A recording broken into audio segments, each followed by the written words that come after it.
अस्सलामु अलैकुम रहमतुल्लाहि व बरकातुहू। एक लोग খাবার খাচ্ছে, খাবার খাবার সময় ওই সময় ওনার পিঠ চুলকাচ্ছে। তো স্ত্রীকে বলল যে আমার পিঠটা অল্প চুলকায়া দাও। যখন স্ত্রী পিঠটা চুলকানির পরে সেই লোকটি বলল যে আরে ওই জায়গা না, আর একটু নিচে।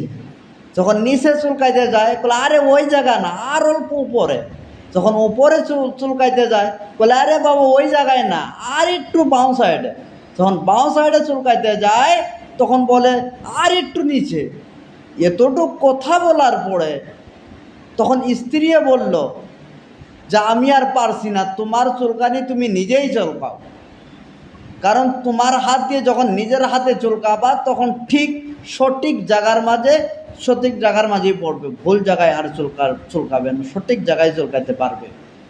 অন্যর হাত কোনোদিন সঠিক জায়গায় যায় না, নিজের হাত দিয়ে চুলকাবে তো সঠিক জায়গার মাঝেই যা পাবে।